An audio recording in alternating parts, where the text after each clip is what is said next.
Total આપણે 60 વીઘાના મરચા આ વર્ષે વાવેલા હતા. બેક્ટેરિયા આવે છે બધા, નાઇટ્રોજન, ફોસ્ફરસ, પોટાશના બધા જ. મેજોરિટી આપણે બેક્ટેરિયાના પ્રોડક્શન વાપરી અને મેક્સિમમ ટૂંકમાં ઉત્પાદન લીધું છે. કમસે કમ વીઘે 35-40 મણ ઉપર મરચું ઉતરી ગયું છે. વાહ! મારી પાસે અત્યારે 3 વેરાયટી છે. 3 વેરાયટીના વાવ્યા. એમાં અત્યારે સુકવણીમાં 1200 મણ 1500 મણ જેટલું સુકાયેલું કમ્પ્લીટ પડ્યું છે. આમ તો મરચું ગોંડલનું વખણાય, પણ ગોંડલના ખેડૂતો પણ જેમનું ખેતર જોવા માટે ઠેઠ મોરબી દોડી આવ્યા એવા એક પ્રગતિશીલ ખેડૂતના ખેતરની મુલાકાત લેવા માટે અને મરચા જોવા માટે આપણે જાય છીએ.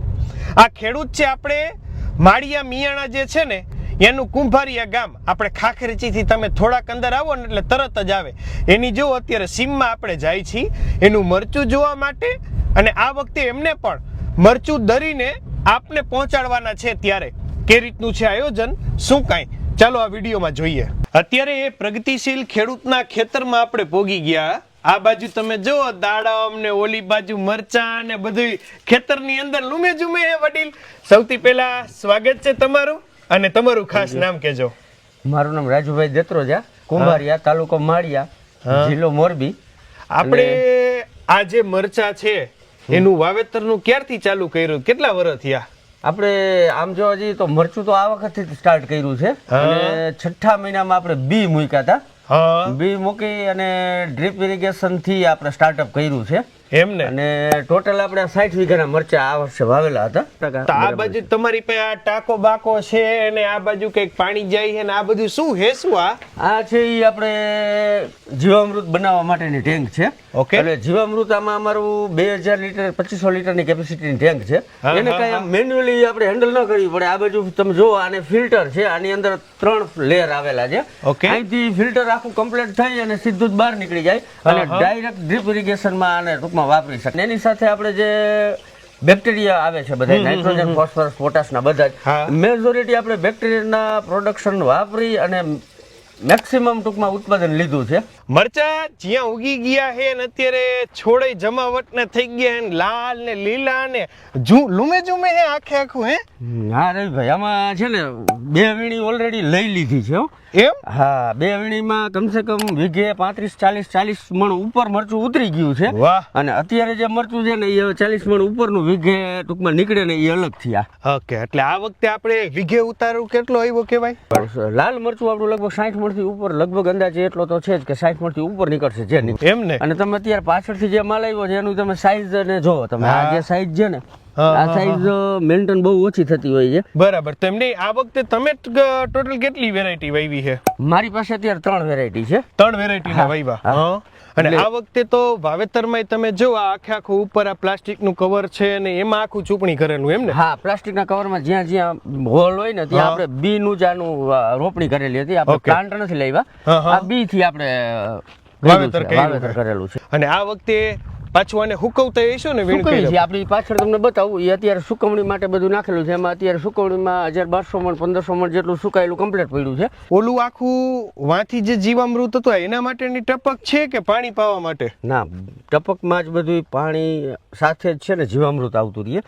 અને ટોટલ ફર્ટિલાઇઝર આપવા એ બધા ડ્રીપ થી જ આપવાના. વાહ! બરોબર. એટલે બધું આખા પ્લાન્ટમાં આપણે ડ્રીપ ઇરિગેશન જ કરેલું છે. બસ દરરોજનું એવી રીતના જેટલું જરૂરિયાત છે ને એ પ્રમાણે જ પાણી આપવાનું, વધારે પડતું પાણી પણ નહીં. એટલે જેટલું એવરેજલી પ્લાન્ટને જોઈ છે ને એ જ પ્રમાણે આપણે એવરેજ પાણી દેતા હોય છે. સ્ટોક બાકી ભરપૂર લાગે. આ લાલ કલરની ચાદર ખેતરમાં પાથરી હોય એવા તમે તો પટા કરી નાખ્યા. હા ભાઈ, અત્યારે આ વખતે ઉતરું હતું જેટલું આ 1 વીણીનું જ છે આમ તો, અને બીજી વીણીનું છે ને એ પાછળ નાખીએ છીએ. એટલે આપણે 2 દિવસમાં આ બધું પાછું 1-2 વખત આગળ પાછળ કરી અને પાછું એકદમ ડ્રાય થઈ જશે એટલે પાવડર ફોર્મ્યુલેશન માટે વહી જશે. બરાબર. પણ આ વખતે તમારા મરચાને ખાસ જોવા માટે ક્યાંક થી આવ્યા હતા માણસો? આ વખતે જોવા માટે તો આજુબાજુના એરિયા વાળા ઘણા બધા આવેલા છે. આમ 3-4 ભાઈબંધ છે ગોંડલ બાજુના, એ પણ જોઈ ગયા. અને એને એવું કીધું, આપણે તો શું છે પહેલી વખત હતી એટલે એટલું બધું આમ ક્લિયર નહોતું કે ખરેખર કેવી ક્વોલિટી થવી જોઈએ, કેટલું ઉત્પાદન મળવું જોઈએ. પણ એ લોકોનો જોતા એ લોકો એવું કીધું કે સાઈઝ અને જે આ ક્વોન્ટિટી લાગેલી છે ને એ જોતા એવું લાગે છે કે પુષ્કળ ઉત્પાદન તમને મળશે કે આ વખતે. અને તમે જો હાઈટમાં મોટું પાછું લાલ કલર વ્યવસ્થિત આવ્યો એમ ને? એકદમ વ્યવસ્થિત. આ સાઈઝ ની બધે જોવો ને તમે, આમ ખરેખર શાઇનિંગ અને છે ને કોઈ પણ જાતને ડાઘાડુઘી વગરનો માલ છે, બિલકુલ ડાઘાડુઘી વગરનો. જાજુ તો આપણે જીવામૃત અને બેક્ટેરિયા ઉપર જ પ્રોડક્શન લઈ ગયા છે. હા બરાબર. આમાંય તમે હુકવણીમાં અલગ અલગ પટાઈ છે ને, ઓલા વેરાયટી વાઇઝ તમે કીધા ત્રણે ત્રણ વાટતા તો ઈ પ્રમાણે અલગ અલગ પટા ઈ વેરાયટી વાઇઝ અલગ અલગ કરી નાખ્યા છે કે જેથી કરીને જેટલું જેટલું જોતું હોય ઈ પ્રમાણે અહીંથી લઈ અને ક્રશ માટે જવા દેવાનું. વાહ, હુકાવેલા મરચાના પછી આવી રીતે ચલાખા બાંધીને તમે લઈ આવો એમ ને?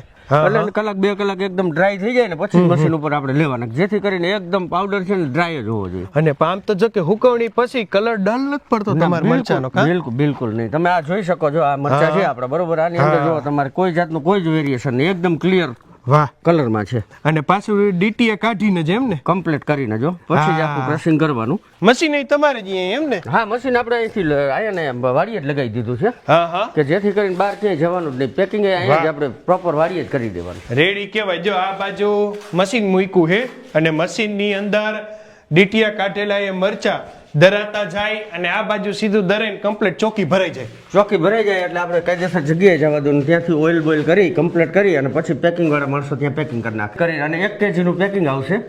કમ્પ્લીટ પેક કરી અને સાંજે પાછા એક બોરીમાં 20 કિલો નાખી અને એક બોરી તૈયાર કરી દેવાની. 1 kg ના પેકિંગ બધા રેગ્યુલર રેડી કહેવાય એમ નહીં? આ 1 kg ના પેકિંગમાં તમારી બ્રાન્ડ નું નામ શું રાખ્યું પછી? અમારી બ્રાન્ડ નું નામ છે અશોક એન્ડ દેવ ફાર્મ કુંભારિયાની ઉમા મરચા પાવડર રાખ્યું છે આપણે.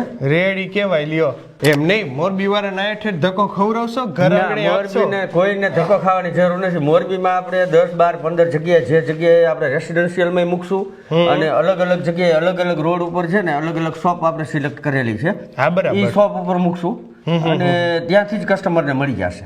રેડી કહેવાય. અને એ સિવાય વધુ માહિતી માટે કોઈ નંબર આપ આપી શકો તો એ આપણે ડિસ્પ્લેમાં બતાવી શકીએ.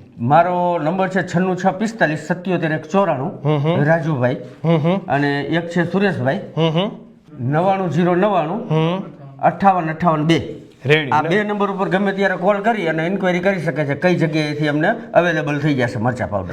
અને તમારું સેમ્પલ જો આ પ્રમાણે આપણે તૈયાર કરેલું છે.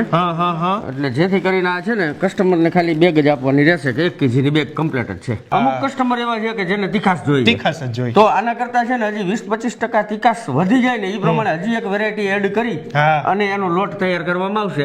એ થોડોક લિમિટેડમાં. જતા બીજું કઈ વિશેષ આપ કહેવા માંગતા હોય? વિશેષમાં એવું એક વખત ટેસ્ટ કરો એટલે એકદમ નેચરલી ટેસ્ટ છે અને કોઈ પણ જાતના ભેળસેળ વગરનું મરચું. અને એક વખત લઈ જશો એટલે આવતી સાલ પણ ટૂંકમાં લેશો ને એવી રીતની પૂરી જવાબદારીથી અમે મરચું આપશું માર્કેટમાં.